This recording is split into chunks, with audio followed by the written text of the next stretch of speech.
সময়ের এত অভাব যে গিফট কিনে লোককে দেবো সেই সময়টাও আমার হয়ে উঠছে না।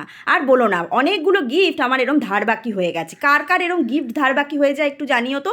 তার মধ্যে দেবারতী আর অরিন্দার গিফটটাও এরকম ধার বাকি হয়ে গেছে। ওদের তো বিবাহবার্ষিকী হয়ে গেছে, 12 দিন হয়ে গেল, খেয়েও চলে এসেছি, খাবার হজমও হয়ে গেছে, কিন্তু গিফট দেওয়া হয়নি। তবে কি বলো তো, আমার যারা কাছের মানুষ না, আমি তাদেরকে একটু ভেবেচিন্তে গিফট দিই। আমার মনে হয় ভেবেচিন্তে দিলে একটা সুন্দর জিনিস হয়। আর যদি তাড়াহুড়ো করে কিনতে যাই তাহলে যা হোক একটা সামনে পেয়ে দিয়ে দিই। এই দেখো, আজকে কাঁসা পিতলের দোকানে গেছিলাম, এই স্নানকুণ্ডটা নিয়ে এসেছি।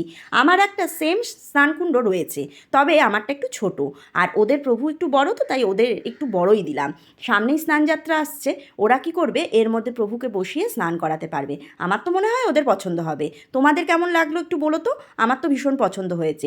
শাড়ি জামা কাপড় এইসব মানুষকে দিলে অপছন্দ হতেও পারে, কিন্তু এই রকম কাজের জিনিস যদি কাউকে দেওয়া হয় সবারই পছন্দ হয় এবং কাজেও লাগে। চলো এবার ওদেরকে গিয়ে তাড়াতাড়ি করে দিয়ে আসি।